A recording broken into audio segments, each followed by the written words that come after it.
Welcome to Uncovered. It's Wednesday. I'm Anthony, he's Ron, and we are about to uncover the MAGA propaganda that is not covered by the mainstream and corporate media.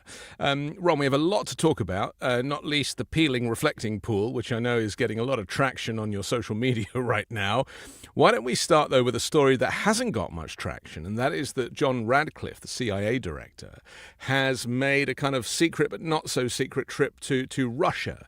Initially, I think it was reported that he was going to see Vladimir Putin. I think that might be a bit of a red herring because Putin knew about it, but he wasn't at the meeting. What's the latest on this story? Yeah, I think Radcliffe met with his counterpart, the head of Russian intelligence, and his meeting was very brief. I think he was only there for like an hour or two, and he flew there and came back. And the unusual thing is that it wasn't announced. Nobody knew about it. It just happened, got reported, and then led to a lot of speculation about what it was about. At first, people didn't even know who it was. There were some people saying it was Kash Patel, who's scheduled to go there in 3 weeks, who maybe was going early, but then we found out it was Radcliffe. So I really had no idea. I was speculating like everybody else, but new reporting just a couple hours ago from Bloomberg, I think makes a lot of sense here about what is going on. And it's very, very concerning. And that is that there has been a lot of chatter that apparently has been picked up by U.S. intelligence in recent weeks in Moscow about using a tactical nuclear weapon in Ukraine. And this is something that we picked up in early 2024 when Biden was president. That Putin was getting desperate. And it's not just Putin. It's a lot of the people in his military are advocating for this because they're frustrated and they're getting yelled at a lot and blamed for a lot. And so they're not getting anywhere with this war. And they view that, I guess, as the way to break through this stalemate. Even just using one and then the threat of using another could be devastating. What happened back in 2024 was that the Biden administration, and this was all done very quietly behind the scenes, put together immediately a coalition with China, India, and other people, allies that are of Putin, to put pressure on him to back away because he was considering doing that and seriously considering doing that in 2024. And China put pressure, India put pressure, multiple countries put pressure on him to back down and not do that. So here we are again 2 years later, and he's talking about doing it again. And it's supposedly even more serious this time. So now that leads me to believe that the reason Ratcliffe went there is for that particular reason. Now, is the Trump administration capable of putting together in a week or two time an international coalition to check Putin and to threaten dire consequences if he does this? This is the problem with not having diplomats, with not having a real Secretary of State, with not having allies, is that it makes it much more difficult when things like this happen to get people on your side and line up behind you and help you do the work that you have to do, which is very important. So this is something that I think has gotten barely any notice that probably should be getting a lot more notice because it looks like it's something very serious. I increasingly feel that there is some duality in the administration now. And it could be the security services and the military on a separate track to Donald Trump and Stephen Miller and that bunch, because we'll see from some clips later that Trump doesn't really know what's going on in the Middle East. He doesn't know what's going on in Iran. He certainly doesn't know what's going on in Ukraine. I mean, we know he doesn't read briefing documents. He doesn't take an interest. We've discussed the fact that he only cares about his construction projects. He's totally checked out. So then you have to ask, well, who is running the United States of America's foreign policy? And it seems, John Radcliffe has been very quiet for a while. It does seem to me that, maybe there is this kind of, let's say it's a rogue element of the administration, because I consider Trump to be the rogue element. But do you think there could be some duality here, that they recognize that Trump just cannot do this? He makes everything worse, so They just have to kind of get on with it by themselves. I think probably Rubio and Radcliffe came to that conclusion a long time ago.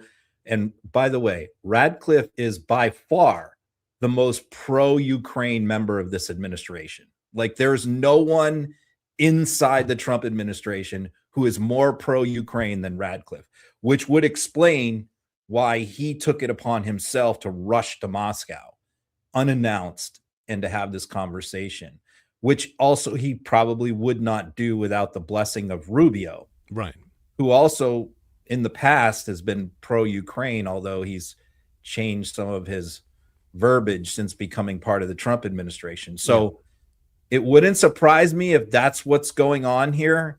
And I agree with your point. It also wouldn't surprise me that they're doing this without even necessarily, I don't think this is being done at the direction of Trump, certainly. No. Maybe they told him, yeah, but I don't think that Trump is the one who sent them over there, put it that way. Well, they told him something, because Trump's allegiance increasingly, and we saw this last week with South Korea, his allegiance is increasingly with the dictators who are nice to him.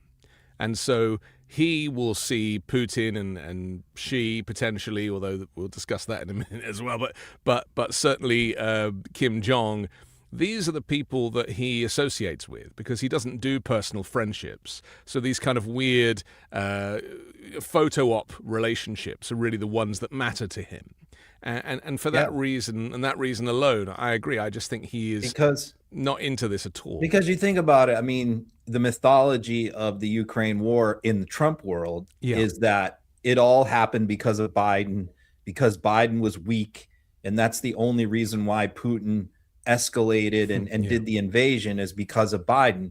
So Biden was able to prevent any tactical nuclear weapon from being used through diplomacy and through an international coalition. So if Putin was to actually use one while Trump was president, you could see the mentality of Trump would be, this is going to make me look bad.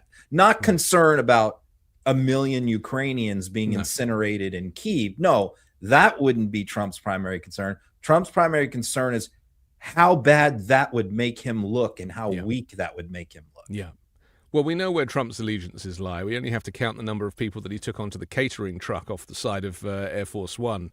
And that's basically his team, right? Dan Bongino and Natalie Harp. That's the lot, isn't it?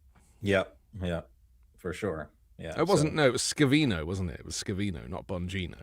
No, not Bongino. Yeah, no. I'm sorry.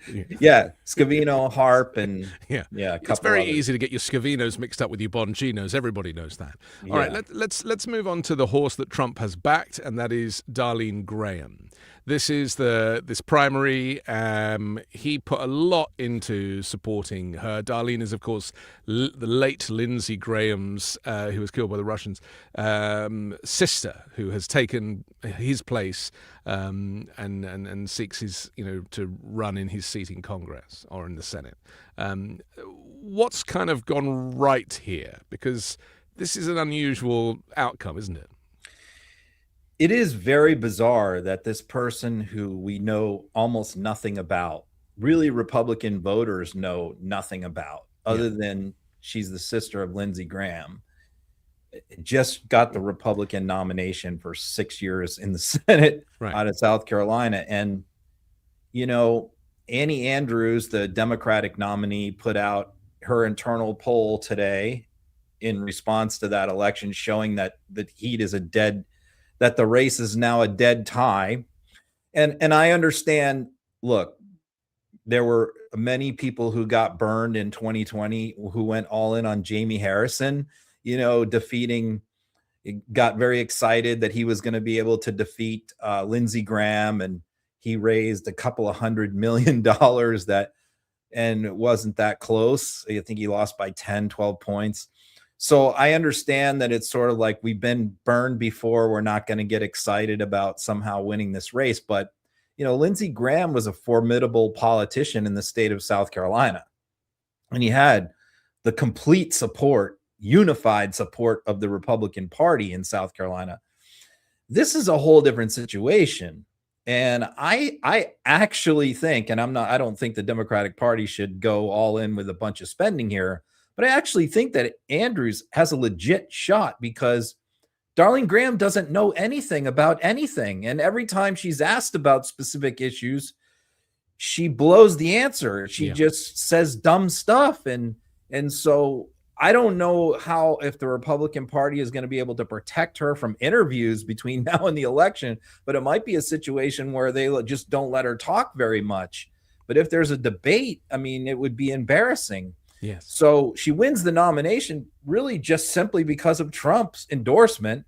Trump wants her, and as they've made very clear, why does Trump want her? Because she will follow orders, is what they believe. But he also believes she will in do dynasties. exactly what she's told to do, and never ask any questions. Yeah.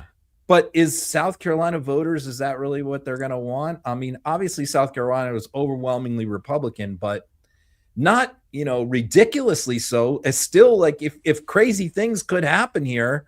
And just her answer yesterday that she gave on healthcare was just bizarre. And Andrews jumped all over it and was posting it all over social media. Well, let's take a look. No person in South Carolina has pushed harder for the absolutely terrible idea of turning confused little boys into little girls and vice versa than Annie Andrews. Gun control, government-run health care, abortion until the moment of birth, bad idea after bad idea, Annie Andrews backs them all. I have a different background and vision for our state. I'm a hard worker with a servant's heart. I grew up in the back of a bar and liquor store in one room in central South Carolina. My parents worked long, hard hours to make ends meet. We didn't take vacations. If they were sick, they had to get up and go to work because the doors weren't open, we weren't making money.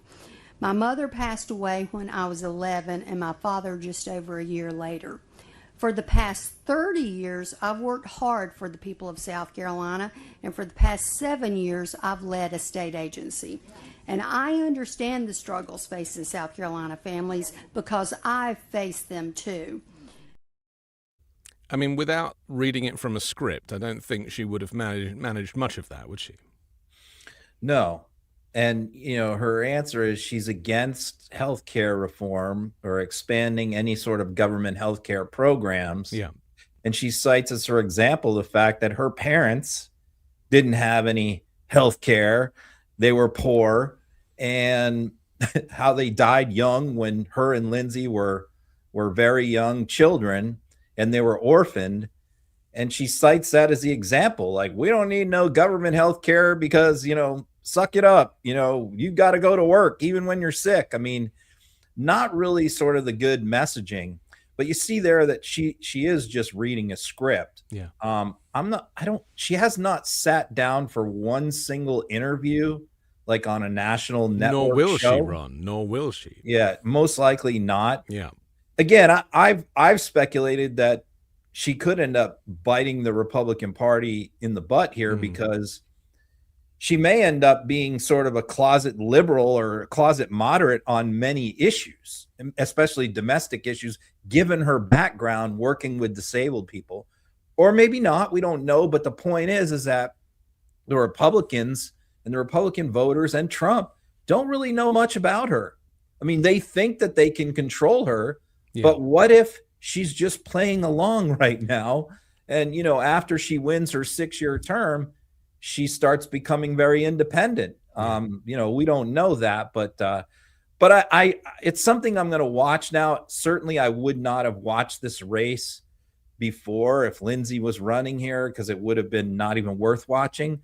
But now I think it's legitimately worth paying attention to as Democrats. I just want to say something about my opinion on why Trump was so quick to back her. And I think that firstly, he feels that Lindsay was so much on his team and therefore there was this kind of pact. So there's a little bit of loyalty there. Not that that stands for much with Donald Trump. But he does believe in genetics and dynasties. And I think that being a eugenicist, he's probably thinking, well, whatever Lindsay had in his DNA, Darlene is going to have in her DNA somewhere. It just hasn't come out yet.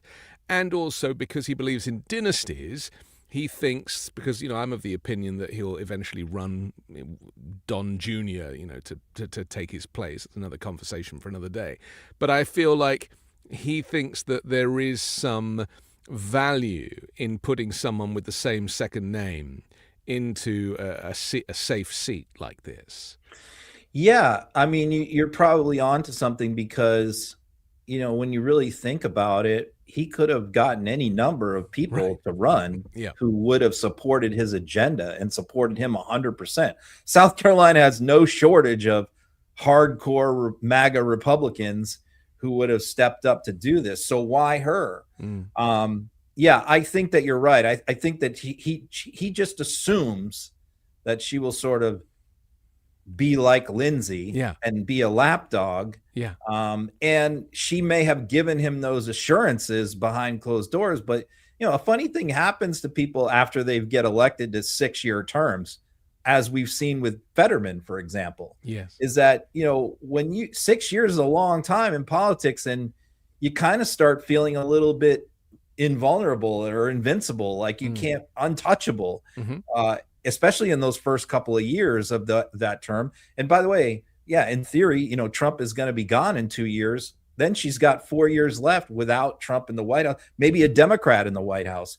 Who knows what she's going to be like then? If Democrats control Congress and control the White House and Trump is gone from the scene, let's say, how do we know that she's going to continue to be, a hardcore right winger?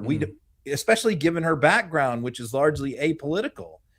So we don't. And that's why I think Republican voters are taking a hell of a gamble here on somebody they don't know anything about.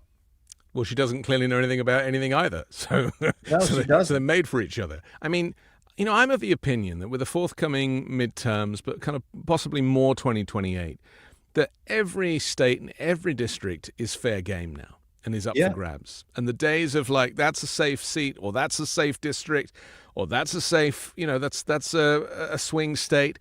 I just get the feeling that old politics, because of all of the shit that has gone down, and we're going to talk about beef and farmers in a little while, but, there's another example of how you've got kind of hardcore Republican voters who are so offended by Donald Trump and his mismanagement of agriculture that they would probably check a box for a Democrat. I was actually thinking the same thing this week, actually. Well, you and I, we like this. Really? I mean, because 3 things happened this week that really made me think, geez, this could be a tsunami, like a really big wave here. Because number one, you have the beef imports that have infuriated all the ranchers.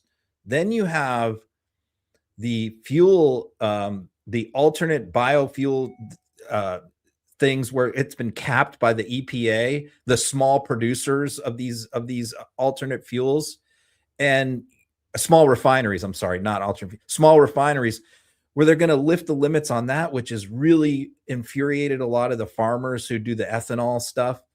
And then you have the Canada, tariff war, which affects and impacts so many states, not just states along the Canada border, but and by the way, those are where all the big elections are. Yes. Are the states most affected by this trade war with Canada? Yes. Are where a lot of these big races are happening. Right. Ohio, Michigan, Maine, Iowa, all these states that are affected by this, Pennsylvania. So it's really made me think that, along with Democratic candidate quality, has really made me think that this could be one of those. And the other thing I think of too is the gerrymandering, because I have looked at this and it's like so many of these seats that Republicans weakened to move voters into districts to sort of try and flip them have resulted in a lot of these very safe Republican seats now becoming much more vulnerable. Yes. So that's why this term dummy-mander is going around, which is that this gerrymander could really blow up. All the elections experts said, if this is like a D+5 or a D+6 year, then the gerrymandering is going to help Republicans. But if it goes into the D+7 or 9, where the generic ballots favor the Democrats by 7 or 9 points, then the gerrymandering completely backfires, because you've just brought in all these districts that used to be safe that Republicans could lose. So, yes, I think that the way things are going, obviously Republicans have a money advantage in terms of at the national level. Mm-hmm. But if Democrats can overcome that, which I think the part of their money advantage is Donald Trump's PAC, which we're going to talk about, Right. which is the fact that, yes, he has this massive war chest, but he has only spent so far $800,000 of that war chest. I'm sorry, he spent 1.3 million. He has 403 million in his PAC. Yeah. He spent only 1.3 million so far on the midterms. Where did he spend it? He spent $500,000 to defeat Thomas Massey, and he spent $800,000 to help Darlene Graham. So far, the only money he spent out of his 400 million PAC has been against Republicans. Well, he's going to steal that money. I mean, he's not going to spend it as it should be spent. But I think another thing that Democrats need to run with is that they don't take corporate money, because I think that plays very well with people. I think the idea of kind of corporations and corporate money and lobby money and all of that kind of dark money thing is actually starting to push through into the public psyche like it didn't before. And so we've seen candidates that are very public about the fact that they don't take these huge kind of corporate donations have actually been more successful. Let me play the clip of Trump trying to kind of wriggle out of being asked about this money in the super PAC. Do you, MAGA Inc., the super PAC that your allies control, has a lot of money and a lot of people? Not my allies. I control it. Okay. You and your allies. $800 million. Are you going to spend it? It's funny. Nobody ever, of course, I'm going to do. You're going to spend it in the midterms. I could spend it on pretty much anything I want. I'm going to spend it I'm going to help Republicans. And so when you say I don't care. No, I didn't say that. I said some people say that. Yeah, look, I mean, I could do a lot easier. I didn't have to be away in Nevada yesterday. I didn't have to be in Los Angeles yesterday making speeches. I didn't have to be supporting all the people. I have I have a busy schedule. I said to somebody, wait a minute, you don't understand. I won. I'm not campaigning. Now, that's the other thing.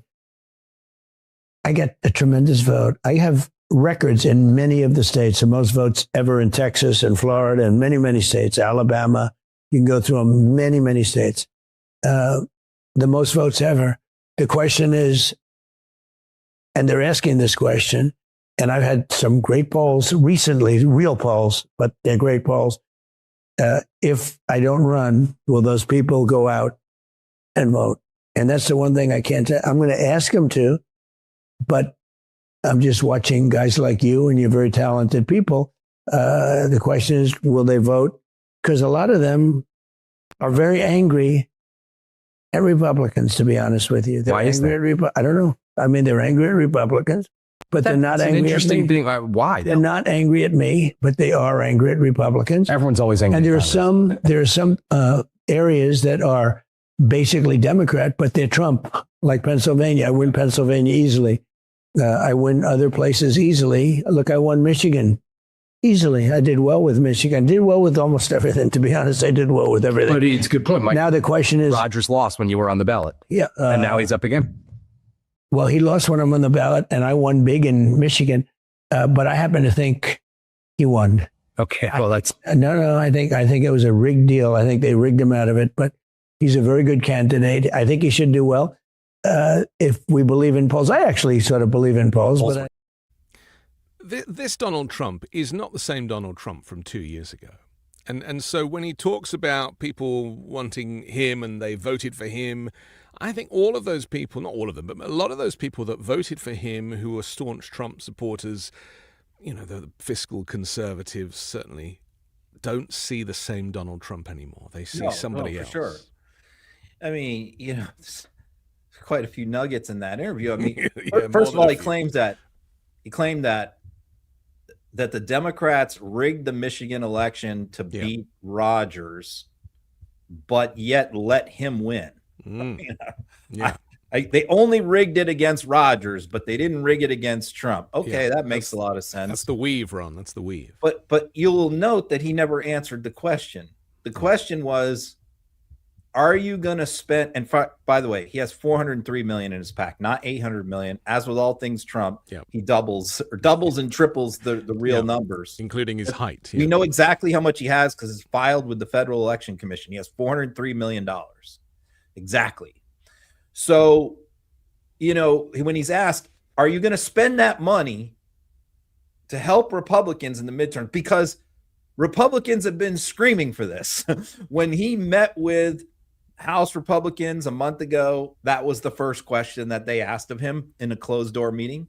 When he met with Senate Republicans, and he was meeting with them to try and get them to pass the SAVE Act, right? Trying to twist their arm. First question from the senators was, when are you going to spend that? Not only do they want to know when he's going to spend the money that he's hoarding, like Smaug in The Hobbit, sitting on this pile of gold treasure in his mountain. When are you going to part with some of that? So they want to know, is he going to spend it? How much is he? They want to know, how is he going to spend it? And he won't answer any of those questions. And you hear Jake Sherman there with Punchbowl ask him, and he wouldn't answer. And then he went off and he said, Republican voters are not happy, and they're not happy with the Republican Party.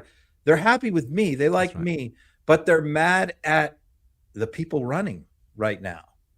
And so what he's saying is, because he posted on True Social today, this morning, again, a long post saying that if Republicans lose in these midterms badly, it will be because they failed to pass enough of Trump's agenda. Right. That's what he said today on True Social. Yeah. So he's already setting up this situation where he's going to blame Republicans in Congress for a midterm disaster.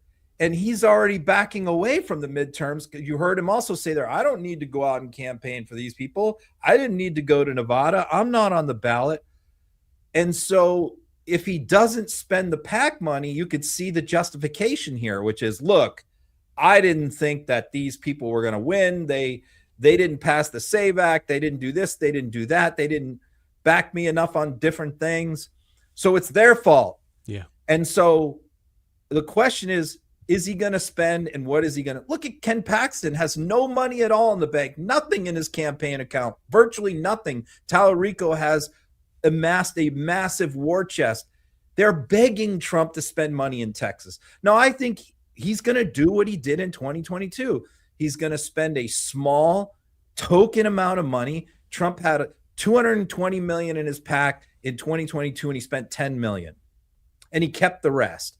So and you also heard him say, I don't have to spend it on the midterms. I could spend it on a lot of things. I want. Yeah, that's right. But that's what I said. He's going to steal it. That he wants that money. This is the thing that is so nuts about him, is no matter how much money he has, he still wants more, because he loves ripping people off, and he'll even rip off a super PAC if he can benefit. One other point. Where did this money come from? Aha.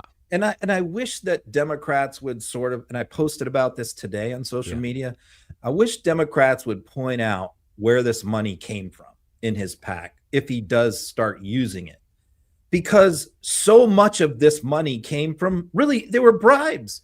They were from people who got pardons, who donated millions of dollars. There were people who were involved in his crypto situation. There were people that got things from the federal government, got government contracts, got government regulations waived. This is dirt. This is the dirtiest of dirty money. Yeah. All this dark money stuff is dirty. Yeah. But this is especially dirty because these are people who documented, you can see people who made $1 million contributions to this PAC that we are now talking about, and got pardons and got charges dropped by DOJ. And I haven't heard a single Democrat mention that point at all, that the money that's in his PAC is dirty money because it's bribe money. I mean, look, we're dealing with a villain, a criminal. This is all he knows. He's checked out of a lot of things. He's not got the energy to campaign. You can clearly see he's not really into it. And unless his name's on the ballot, he's kind of not really interested at all. So let's go back to him pissing off the farmers for a second, because this is all intertwined, isn't it, with who is still with Trump, and Trump 2.0 is a very different beast, because he's coasting now. He doesn't care. He's made the money. He came into this game to make money and to get rich. He has successfully done that, and so really now he's just trying to just not even bother to tie up loose ends, I was going to say.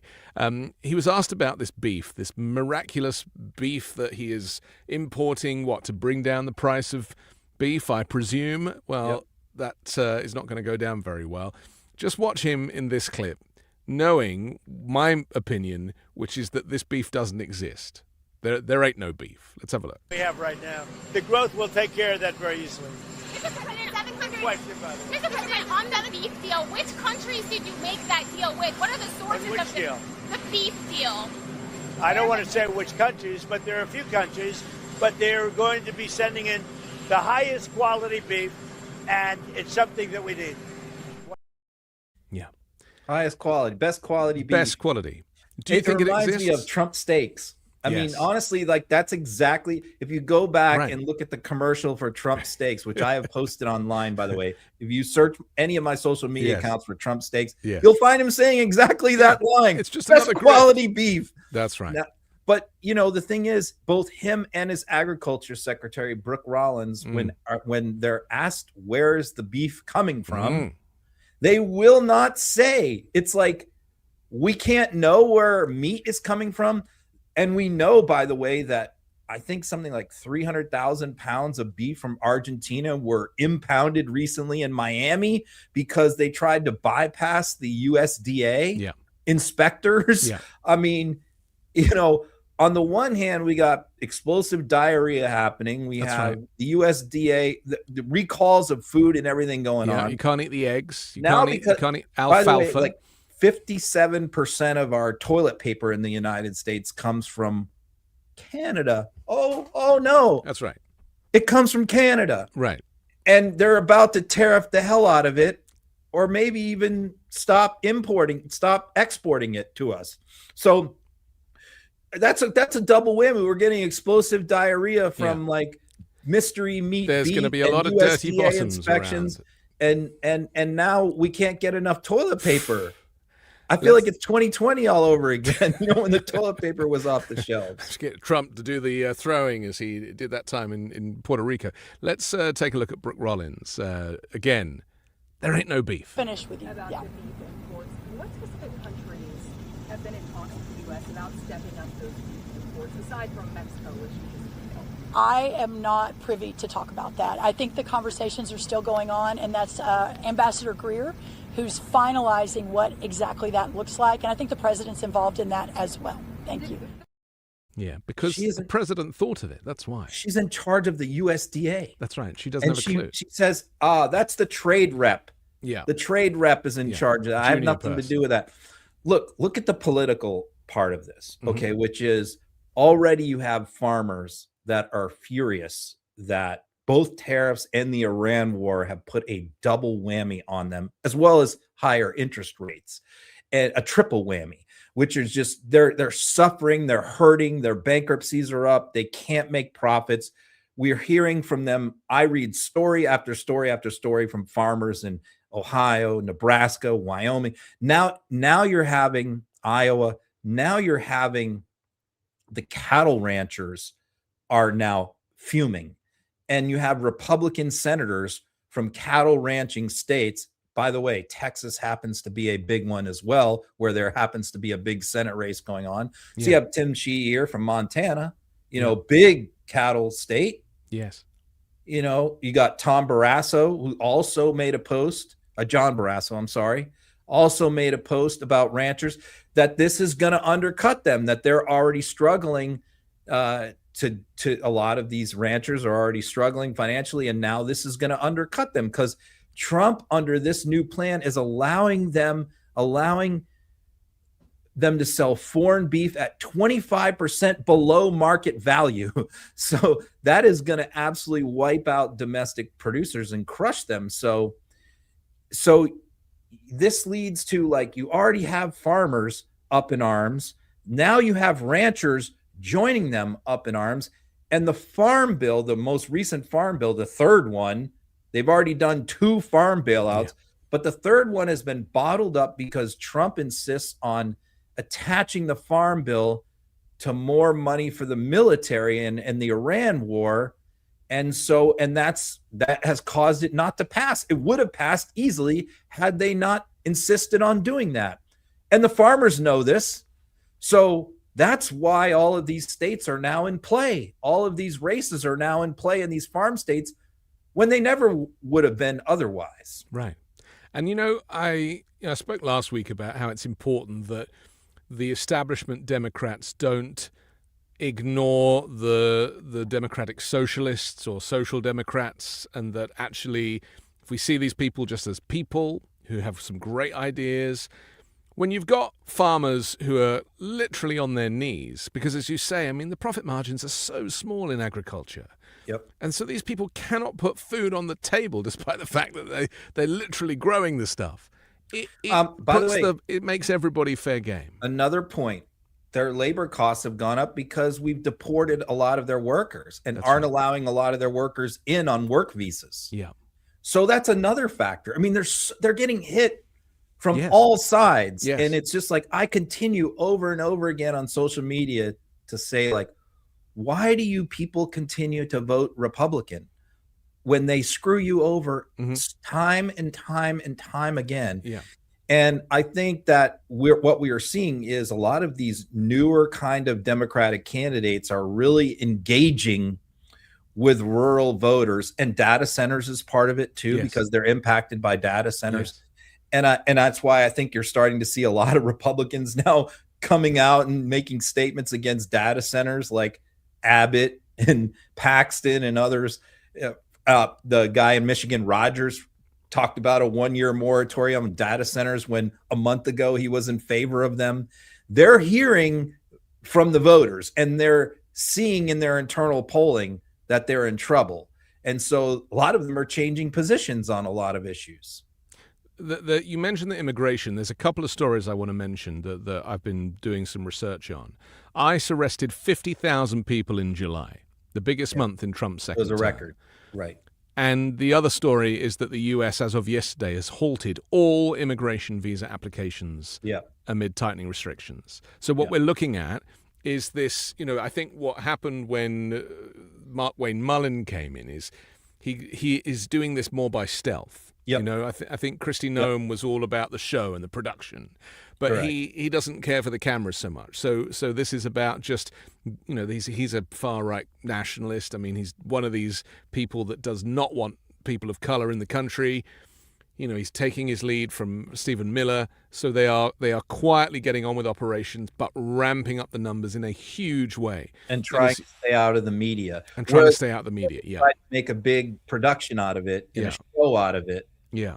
Yes, with Bovino and Noam and all these. Even Stephen Miller, you're not seeing Stephen Miller as much on TV. You're not seeing Homan. You're not seeing the ICE director. You're not seeing Mullen as much on TV anymore. Right. I think that is definitely the plan that you've hit on, which is we're going to ramp things up and we're going to do this even more aggressively, but we're going to try and stay out of the news. Right. The numbers are going up. It's really important. And as you say, for the farmers are not going to be able to get farm workers. And that is going to be a huge thing for them. So, I believe that if we, follow the thread of this, and those wonderful new Democratic candidates are showing up and saying the right things and not talking like politicians and not talking like establishment Democrats, that they're going to win the support of people that previously voted Republican. That's if Trump doesn't try and shut down the midterms. Like I said, it certainly has made my job harder, because instead of watching like 23 races like I did, the last couple elections, you're watching 50. I got to now watch like 40. Yeah. congressional race I'm talking about. Right. Yeah, I see.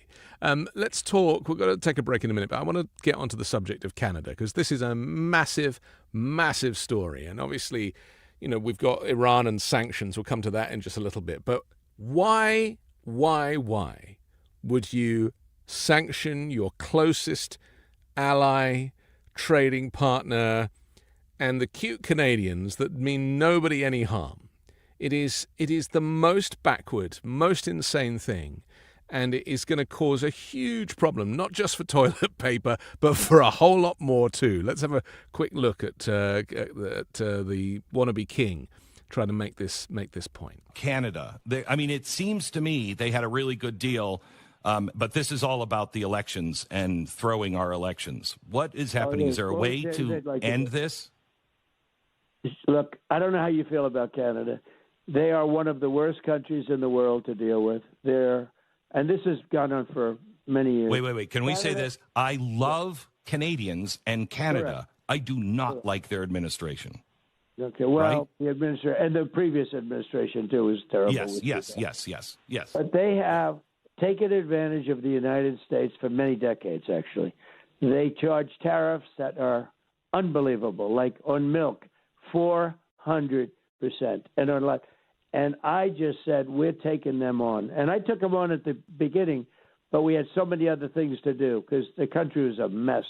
But I said, we're going to take them on. We're going to stop it. And you saw the Lake Ontario. People thought I was kidding. But maybe I wasn't, because the last one you saw was the Gulf of Mexico, the Gulf of America. I know. So now we have a Gulf and we have a lake, okay? It's very simple. But look, I don't want to go into great detail because it's maybe boring to people, but to me it's not boring. They charge tariffs. They take advantage of us as though they were a state, and they're not a state.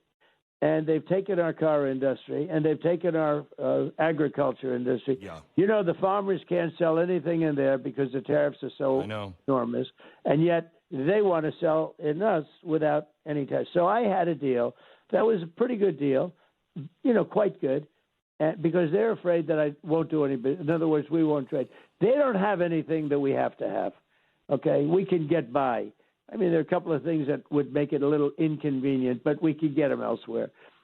And it's time to teach Canada you can't do this anymore. We lose $60 billion, and really more than that, $60 billion a year with Canada. Mr. President. We can't do that. I can't believe I have to say this to you. I have a network break. You could hold on, but I know you're busy. I so appreciate your time, sir. Glenn Beck there taking a break. This, you can hear it in Trump's voice. Again, this kind of lazy, crazy view that a country that is half the size, literally doesn't have anything like the purchasing power of the United States, needs to be matching the United States on trade. Otherwise, they're ripping us off, is the most flawed argument. And of course, he used it around the world with those unilateral tariffs that the Supreme Court shut down. But that is the mindset that he runs with.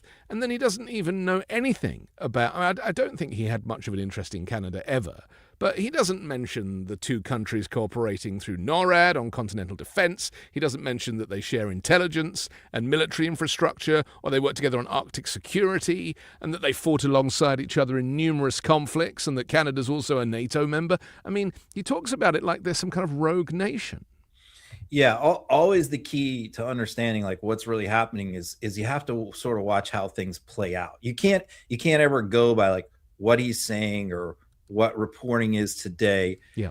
You really have to put puzzle pieces together all the time when it comes to anything to do with Trump and this as well.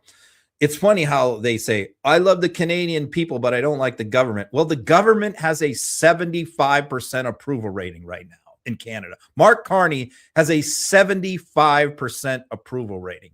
The people of Canada overwhelmingly support this effort by the Canadians to walk away from these trade negotiations. Every single province's governor, premier, came out and publicly stated that they support Carney.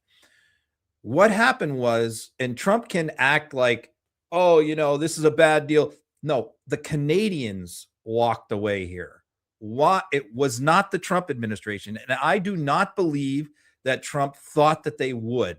Yeah. I think that they caught him by surprise by taking a strong stand, because here's what happened. We know that this was a deal that was hammered out by Jamison Greer, the trade rep, for months and months and months, that he had very serious negotiations with the trade rep. In other words, the way that we said trade deals are supposed to be negotiated but weren't before, the way that Trump was haphazardly doing things and making all these ridiculous announcements, those weren't real trade deals.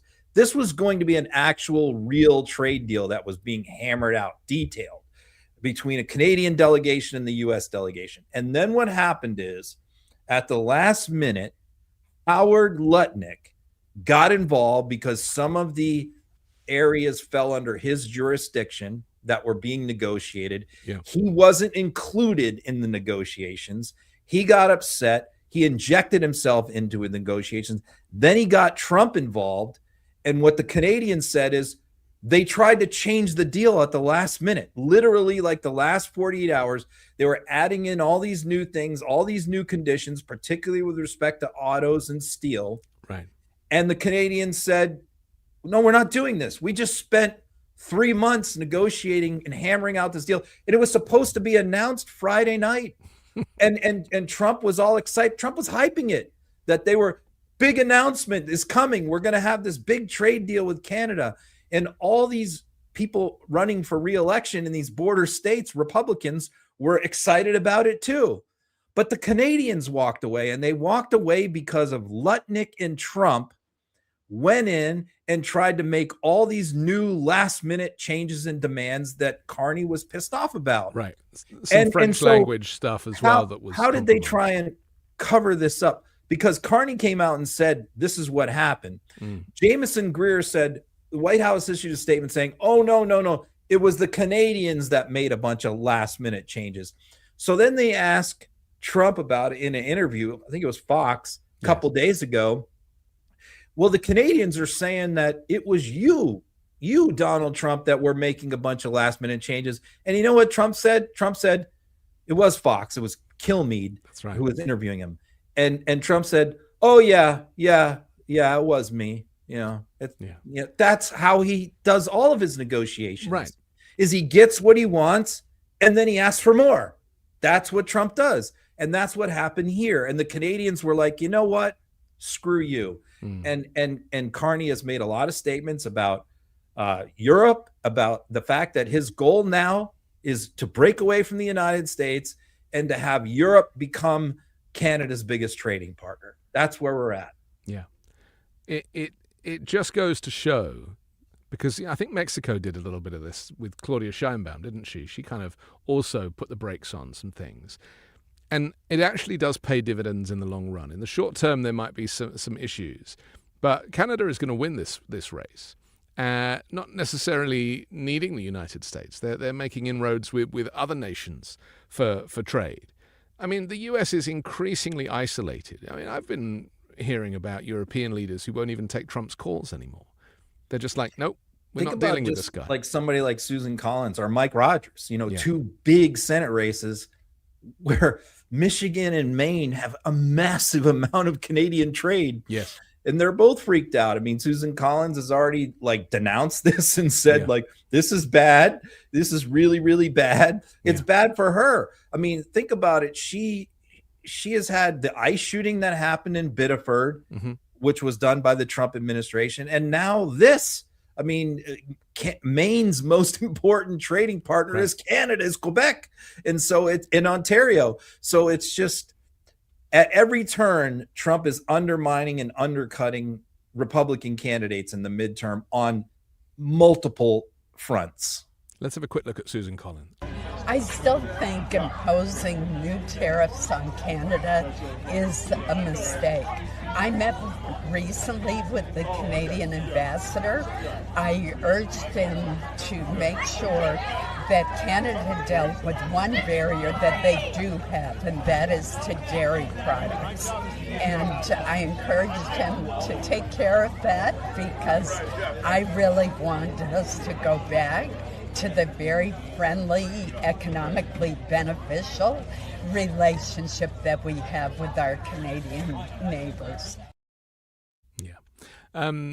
This is not going to end well. It really isn't. And it's such a shame. You know, there's all this talk of Canada being the 51st state. Can you imagine, just hypothetically, just indulge me for a second, if it was switched around and America was just diluted and suddenly America had to become part of Canada because that was the rule? The rest of the world would be thrilled in this moment in time. Yeah. And, you know, the Canadian people are just furious. And, you know, you hear from them on social media, you hear from them in regular media, you hear from their politicians.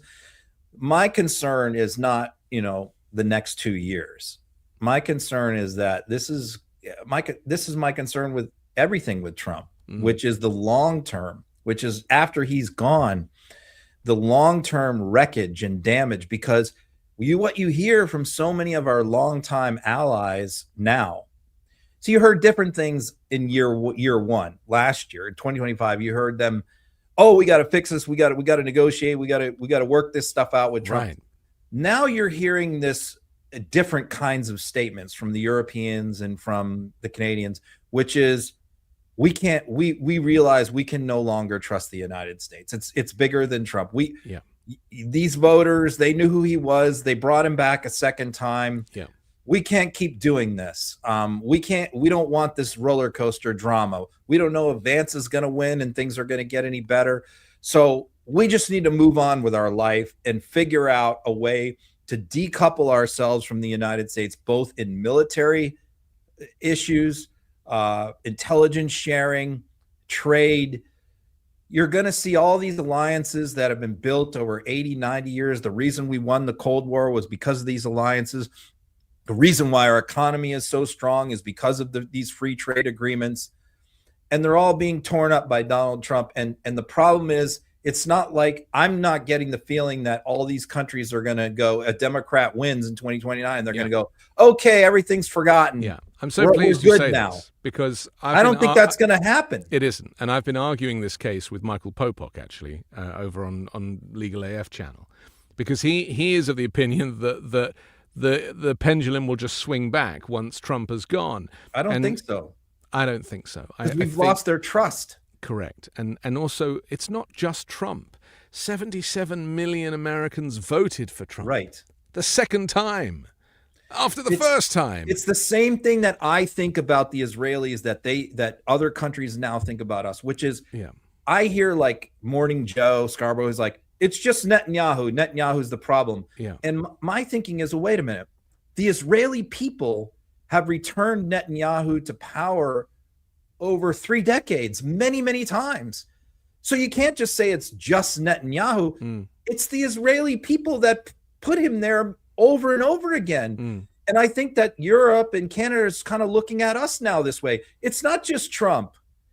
It's the American people that are the problem. It's a big chunk of them. Yeah. And that doesn't get solved with one election. No. And the pox of Trumpism has embedded itself in all of the institutions that he has broken down that will not be able to be built up as quickly.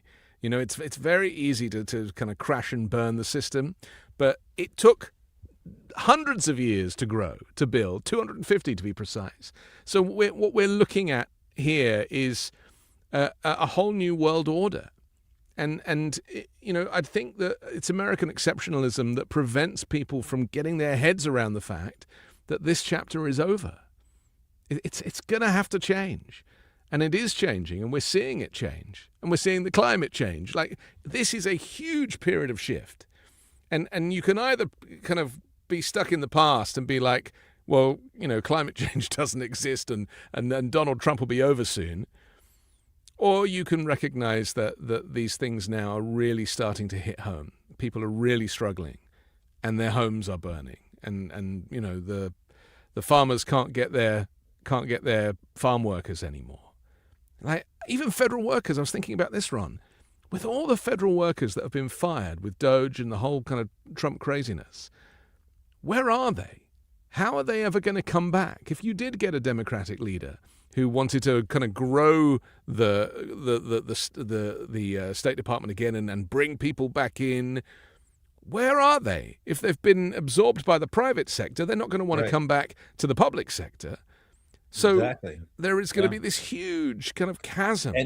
And or are they going to, let's say they've taken on a new career. Right. They're going to leave that to go back and work for government when in 4 years they could be fired again. So there's a huge vacuum. There used to be this element of like government service, you had security. Yeah. You know, and you knew that you were safe. Right. That even if and that's how that's the only way the government is going to work, is if the civil servants feel like they're safe, their jobs are not in jeopardy with the changing of administration. So you can have a 25, 30-year career where you're not going to get fired every time the president changes. Correct. And it's the But same. that's gone now. That's gone. It's the same with bringing outside brains in, the like HB1 visas, for example. If they've cancelled all visas and they're not allowing anybody to be part of the US and be part of the American economy, then people are going to make other arrangements. Well, they just also passed a new rule on tourist visas and travel visas and the work visas,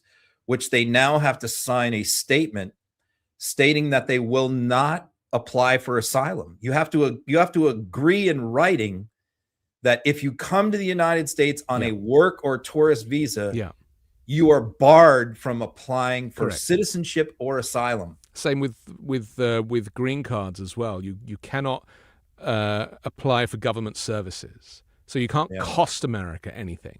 You can make money and pay taxes, but you can't cost the country anything. This is going to have, you know, from a very simple mindset, it sounds like a good idea. But if you understand the economics of it, this is, again, it's all contributing to the devaluation of America. We have to take a quick break, but I want to come back. We'll carry on talking about Canada because I've got this Sean Duffy clip where they're trying to kind of claim Canada is a country that it simply isn't. We'll do that and a whole lot more next.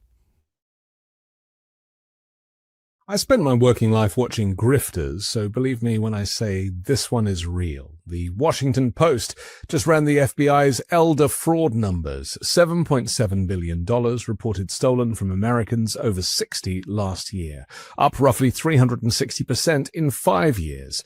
Average hit, almost 40 grand. And these operations are professional now. Call centers, scripts, even AI voice cloning.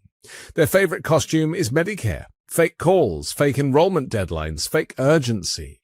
It works because the real Medicare system is so confusing that a con artist with confidence sounds more helpful than the fine print. Here's the countermove.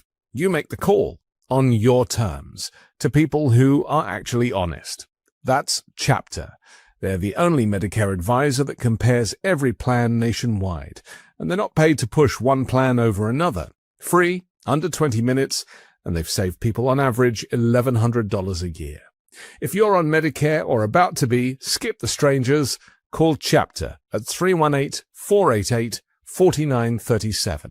That's 318-488-4937 to talk to Chapter today. Weight loss can be exhausting, not just physically, but mentally. You set a goal, try to stay consistent, life gets busy, and suddenly you're back to wondering what's actually going to work for you. That's why I've been looking into weight loss by Hims. They give you access to an affordable range of FDA-approved GLP-1 medications, including the Wegovy pill and Wegovy pen, along with support to help you stay on track. With Wegovy at Hims, you can lose up to 20% of your body weight when combined with diet and exercise. It works by helping regulate appetite, so you can eat less and keep weight off. And the Wegovy pill is the first ever GLP-1 pill for weight loss, meaning there are no needles. The whole process happens online. You connect with a licensed provider who determines whether treatment is right for you, and if prescribed, your medication is delivered to your door. You also get access to 24/7 messaging with your care team, plus lifestyle and nutrition support in the app. Ready to reach your goals? Visit hims.com/uncovered to get a personalized, affordable plan that gets you. That's HIMS.com/uncovered. hims.com/uncovered. Weight loss by Hims is not available in all 50 states. Wegovy is the registered trademark of Novo Nordisk AS. To get started and learn more, including important safety information, Wegovy clinical study information and restrictions, visit hims.com. And find links to our sponsors down in the description below. Ron, how is it that the Trump administration is dressing Canada up to be this kind of hateful regime that is thieving? And I mean, it's everything, because I was under the impression that Americans, some were indifferent about Canadians, some don't really like them, lots of generalizations, but at the end of the day, they recognize that they're completely harmless and are, very much part of this kind of, North American alliance.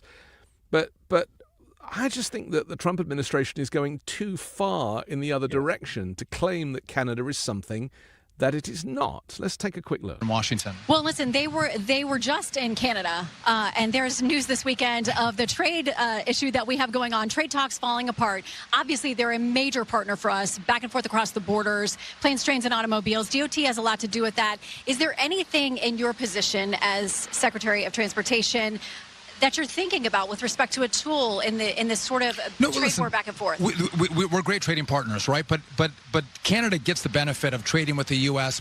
way more than the U.S. gets the benefit of trading with Canada. It's a country that doesn't have a military. It has a country that has a single-payer healthcare system that's failing. They have record-high euthanasia rates. And so to think that they're going to go to war with Donald Trump and actually win that war with the U.S., I think it's foolish on their part. They're going to win. What's your thought on this kind of branding of Canada as the enemy?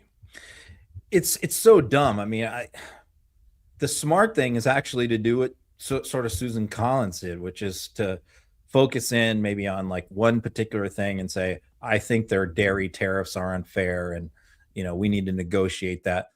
Instead, it's like to spout off these ridiculous anti-Canadian talking points. This is the problem when you have a guy that you hired who's just a reality TV star / Fox host, and you put him in a cabinet position, and then he's not even part of the trade negotiations. He's on Fox to talk about the road race. That was the day of the race in DC, which, okay, that I'll give him that. He's qualified to talk about hyping a road race because that's basically a reality TV show production, and that's what he knows. But then Fox asks him about the Canada trade negotiations, about which he knows nothing.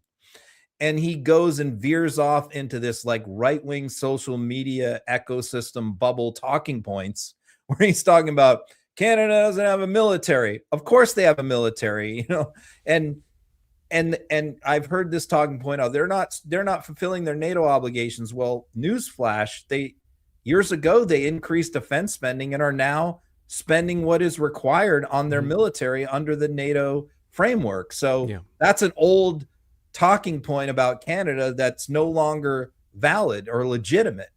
So, threatening to name Lake Ontario as Lake America or something is the new thing that Trump was talking about. That's his Gulf of America. It's just so much foolishness. It's unserious. It's dumb.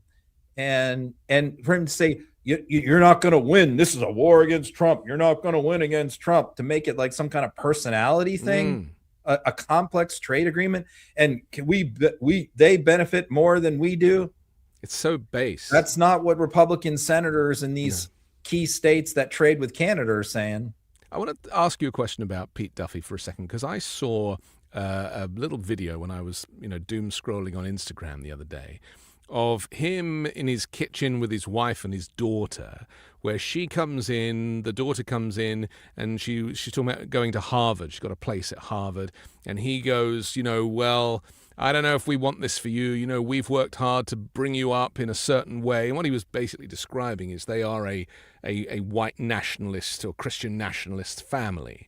And he was saying that, I'm worried that that kind of liberal Harvard is going to turn you into something that you're not, and is going to ruin all the good work that we've done. I mean, basically indoctrinating his child or his children into being another far-right Christian nationalist and white supremacist. Well, that definitely is about this is a very common theme on the right, and you hear this is like the kind of thing that you heard a lot in the Charlie Kirk Turning Point USA events that these people have been involved in. This is part of that right-wing Christian nationalist messaging and movement and belief system. When he, by the way, as an aside, when you saw that clip, that was part of his Great American Road Show, where he took 7 months and went out with his family while transportation secretary to produce this reality TV show. And they have 9 children, him and his wife, who's a Fox host.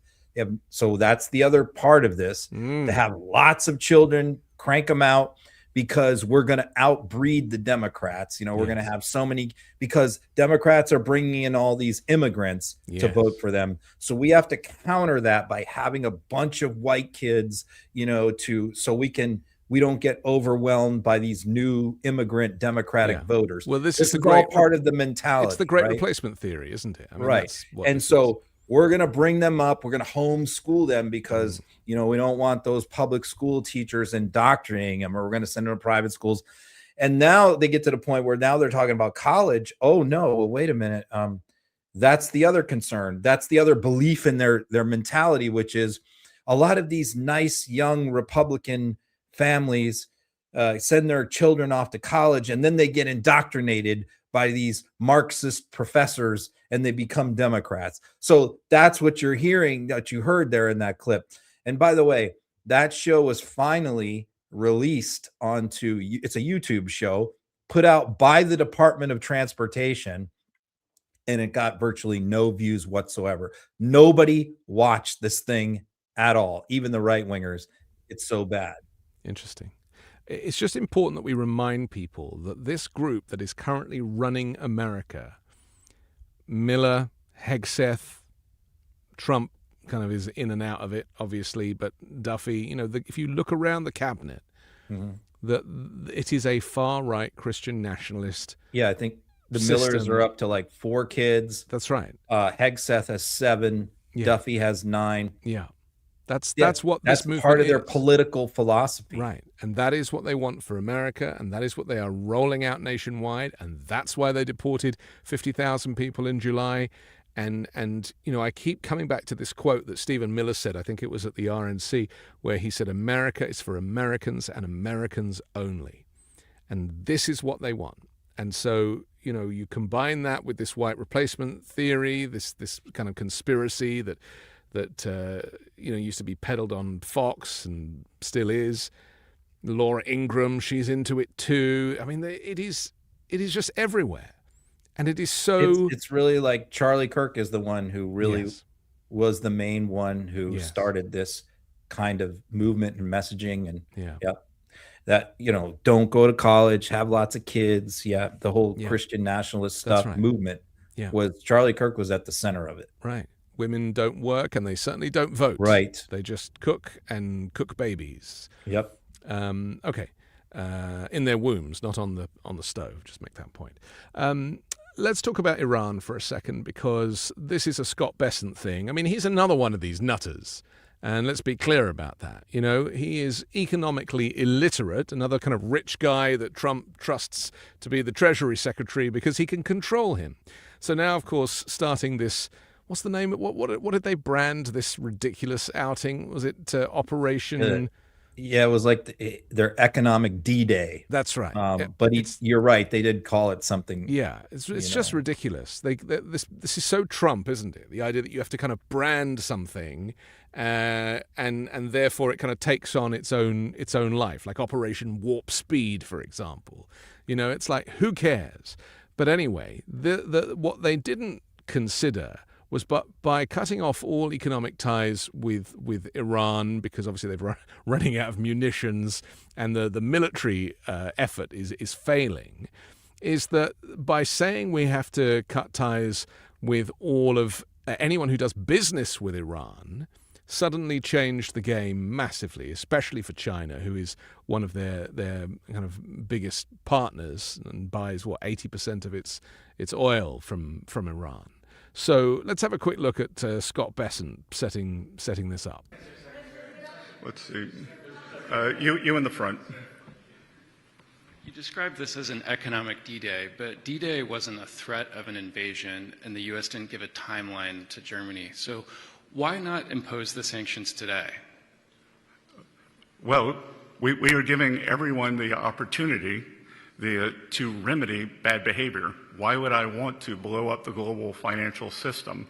We believe that it is important to level set and give people a cure period, but they should know that that will move very quickly and that we are serious. Secondary sanctions are a very powerful tool, and we here at Treasury, this is Gene Lang, the acting Undersecretary for Terrorism Finance, and in the Terrorism Finance Department and at OFAC, the reason we are able to use secondary sanctions is because we do not take their use lightly. So we believe that a warning shot and a level set of expectations is appropriate. And if people do not want to meet our expectations, then we expect, and they should expect, that they will leave the dollar system. Okay, thank you all. And he's off. Operation Economic Outcast is what it's called. Yeah, that's it. Yeah. You know, by the way, my Sunday Substack and Monday is both of them consists of massive, lengthy takedowns of Scott Bessent's history, his financial history, yes, as a bond trader and a currency trader. Right. Because, and the reason why I was able to do this is because a lot of the people who were in his orbit back when he was a fund manager are coming forward now and saying that this guy is a fraud. This guy's a charlatan. And he was not successful at all. He managed a huge portfolio, which included working for George Soros and others.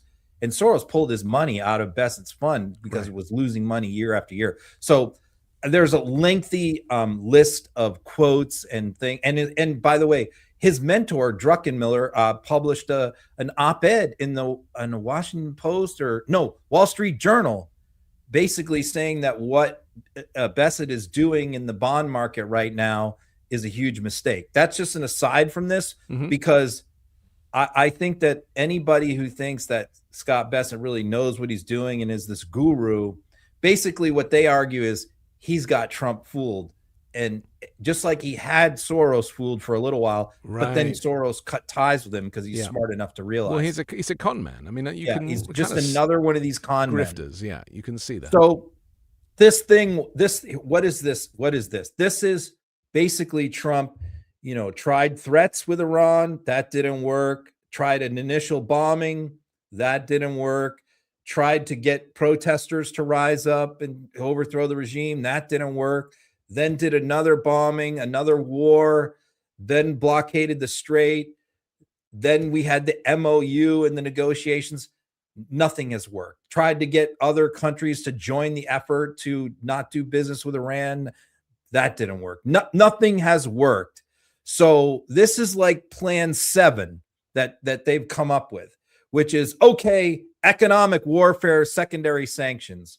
So when they talked about doing this a couple of weeks ago, I said at the time, I'm like, look, Iran's 3 biggest trading partners, most important trading partners, are China, Russia, and India. Yeah. So anything that you're going to do economically against Iran by going after the countries who trade with them and do business with them is utterly meaningless if you're only focused on like little Gulf states and other countries that do stuff with them on the margins.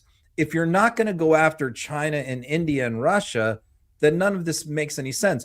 So when Bessent called this big press conference where he's going to announce this economic war on companies, banks, and countries who do business with Iran, my first reaction was, are they going to, this is what I said to the guys in our Midas chat, is if it's not involving China and India, if we're not saying we're going to not do business with China and India if they do business with Iran, then, okay, if you're not including them, then it's utterly meaningless. It's pointless. So Bessent comes out And this is supposed to be the big press conference where he's going to announce, and we're all waiting to hear, is China included? Is India included? Is there going to be a list of companies that are included? We got nothing. Nothing. And what we just heard from him was, this is a warning shot. He said, and then he says, why would I want to collapse the global financial system? Right. That was a so very what he's interesting admitting line. right there is, yeah. If I do this, the entire global system will collapse. But you're also telling Iran that. Yes.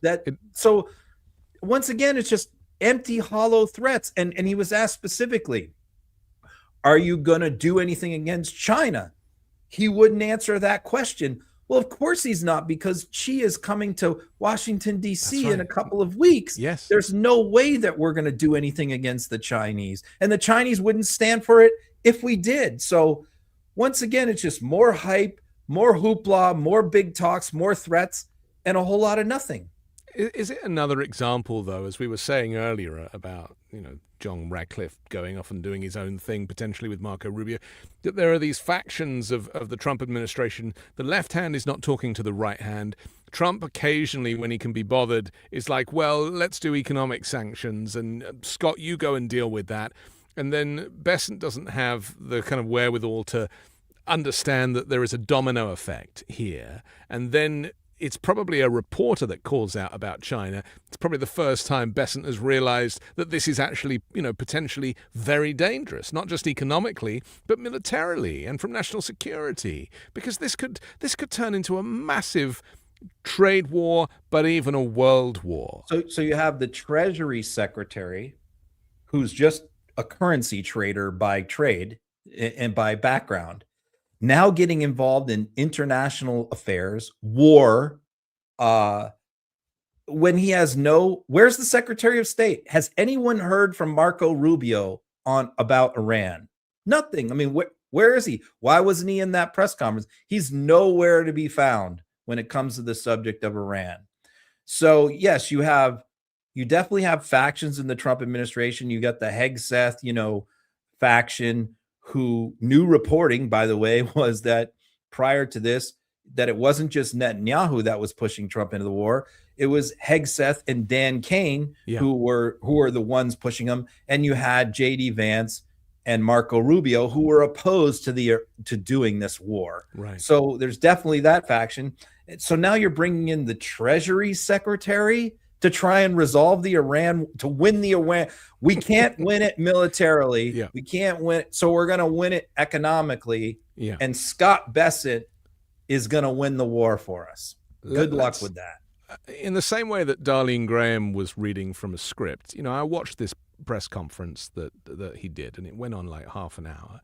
But most of what he did was read from the teleprompter, which gives the false kind of visual of him being fluent. But then he started to take questions, and as you just saw, he completely falls apart. He does not know what he's talking about. Let's have another look. Jennifer?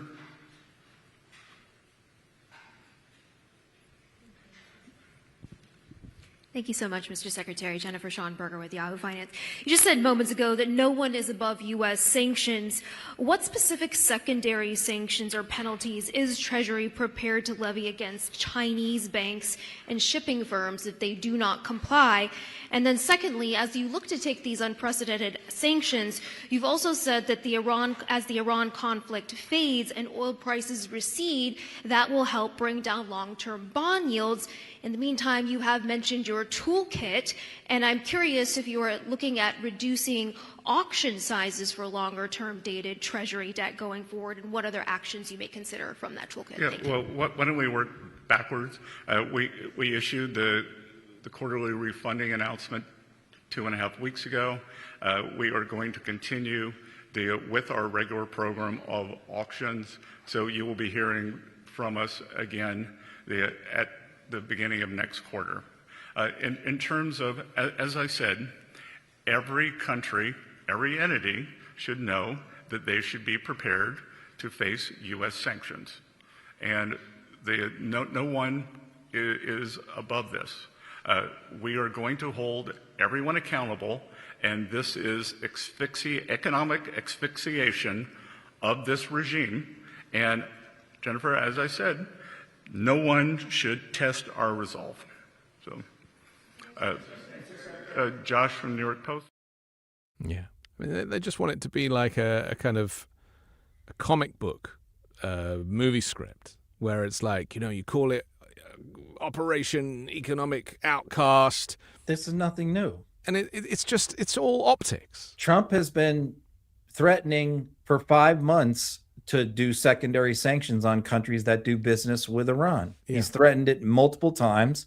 He's posted it on Truth Social many times, and they've done nothing. There's zero sanctions. There hasn't been a single action taken against a country, or a company doing business with Iran. Nothing.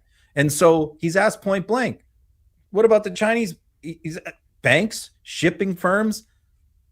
The only way to really hurt Iran financially is to go after China. But China would ignore the United States if they tried to sanction them. So what are we going to do? Start a new trade war with China over Iran? That's what we're going to do at a time when Xi is coming to hammer out a new trade agreement.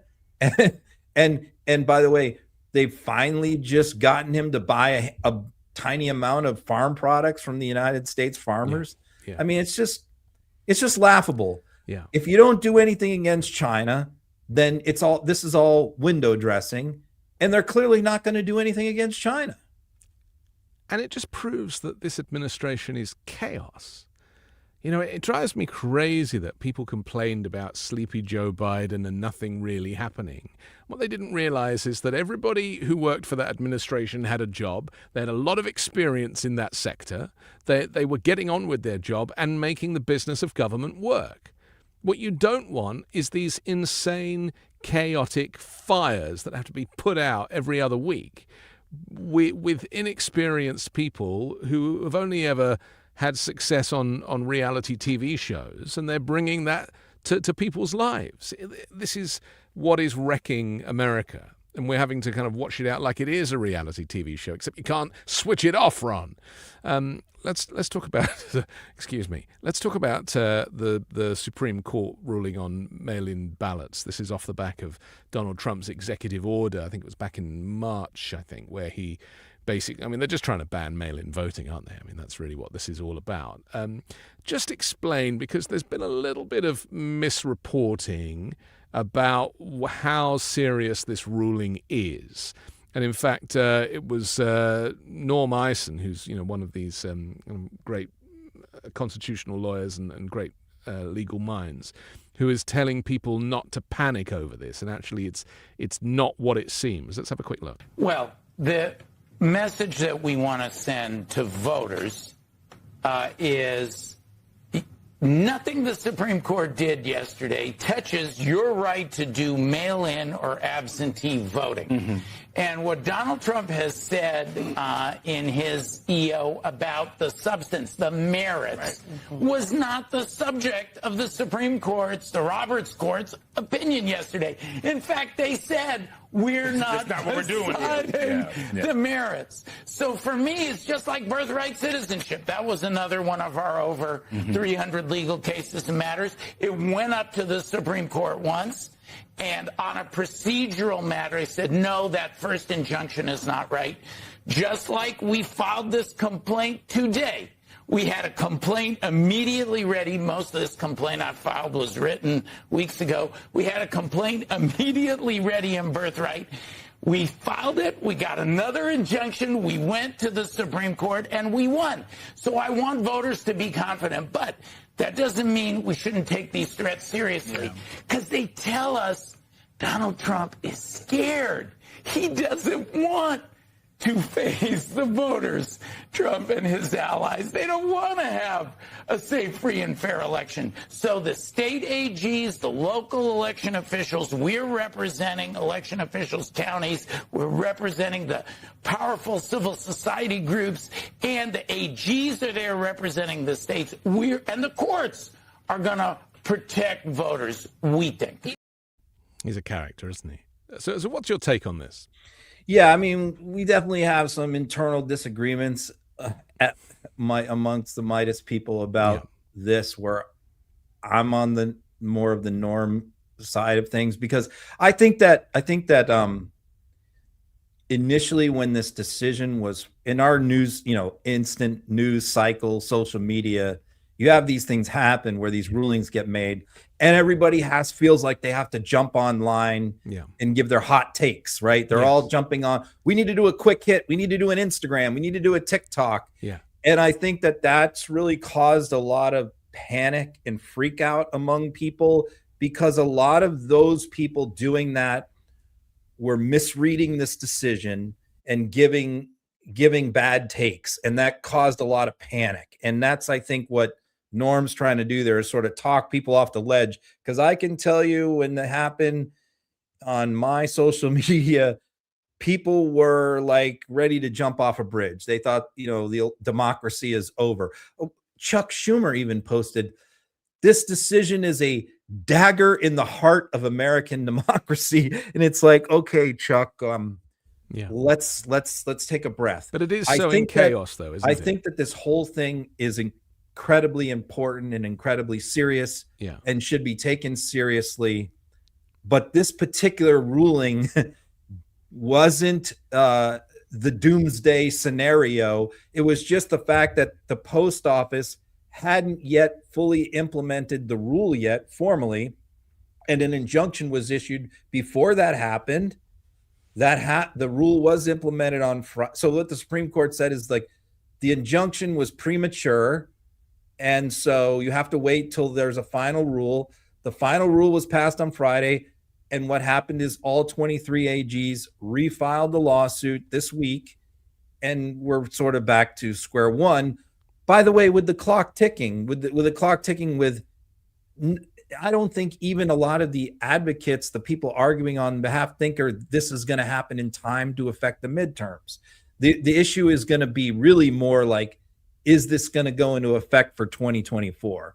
Because the Supreme Court would have to basically take this case in the next few days and render a decision in the next couple of weeks for this to impact the midterms, which is really just not possible. So I'm somebody who doesn't think that the sky is falling here. At the same time, I think this executive order is incredibly dangerous and needs to be taken very seriously. And this lawsuit needs to be taken very seriously. But that ruling is not, horrible. It's not the end of the world. The sky's not falling. And I still think in the end that they're going to win this case. That's my take on it. Although, again, I think that there are people within our own organization who are in full panic mode. Yeah. Well, I might be one of those, and I'll tell you why. And it's fine. I get it. I did write on my Substack a whole article about it, and I did a video to Hot Take about it. And I tell you who I took my lead from. I took my lead not from Chuck Schumer, you'll be pleased to know, but I took it from the Dissent written by Ketanji Brown Jackson. That's what everybody has seized upon. Right. Because to me, I trust her implicitly. I think that, she should be leading that court, in my opinion. She's the smartest one amongst them. And she was really calling out the fact that this is something that we need to be very careful of, because it meant that the 6 conservative justices, or far-right Christian nationalist justices, to give them their proper title, they showed their hand. They don't want people to have access to the vote, ultimately, and to me this was a sign of what's to come. And I think that's the point she tried to make in the Dissent. I think that that's a legitimate concern, and that's what everybody has seized on, including people in Midas who, I agree. It's just, like I said, I'm still in my wait and see, cautious, optimistic because mode. You're a lawyer, Ron. This is the thing. I do think that this is why I think the reason why people don't want everybody to panic is because, again, I think that there were problems with the Republican Party in 2022 getting their people to turn out to vote because they thought everything was rigged. And I think that there is some concern that I have and others have that Democrats throw their hands up at some point and say, it's all rigged. They're going to cheat. I hear this constantly. We're not even really going to have a midterm. Yeah. This isn't. And I get concerned that if that sort of mindset sets in, you're going to have a turnout issue. Right, but that's why the messaging should be that if the turnout is too big to rig, then they can't rig it. And that, I think, is the way to do this. Listen, we have to finish, but we have a very big story to end on, and that is the reflecting pool is coming up again. Chunks of it are peeling off. Let's have a quick look at the latest images.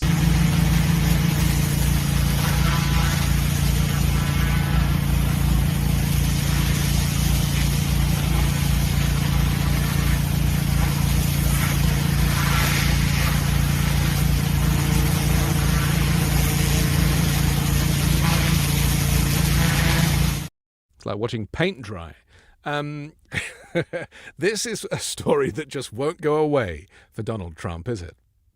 That's today, and what appears to be happening, according to the person who shot the video, who has been doing a lot of these videos, is that they were testing the latest sealant with the pressure washer there to see if it would hold, and it didn't hold. It came right up when they hit it with a pressure washer.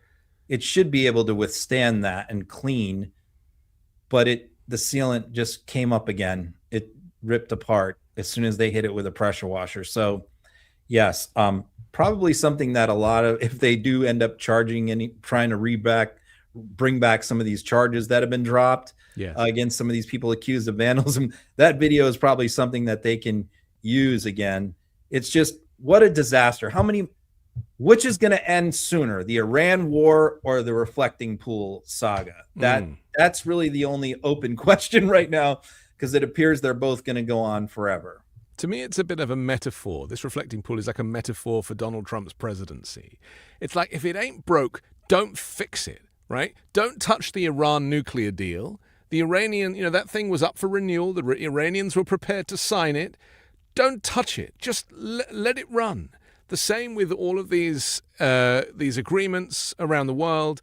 Just don't touch it. Deals, it might leak a little bit, Ron. They might lose a little bit of water here and there, but find me a fountain that doesn't. If you want to drain it and clean it, right? Like, okay, but he has to rip everything up, tear everything up, and say, I'm going to do it better. Yeah, right. This is the metaphor for Trump's entire presidency. And as long as that pool is unfixable, America will go a similar way, So the answer is vote, Ron. Vote. Something as simple as a pool of water, he can't even get that right. Yeah, there it is. Unbelievable. We have to finish, but please don't forget to download the audio podcast to this show. It drops later tonight. On that channel, you'll get hot takes from me during the week as well. You can check out our sponsors. They're down in the description below. Share the show, go back, watch it again, listen to it when you're out and about, and join us next Wednesday for another episode of Uncovered. Thank you, Ron. What will they have for us next week? I guess we'll see. Bye for now.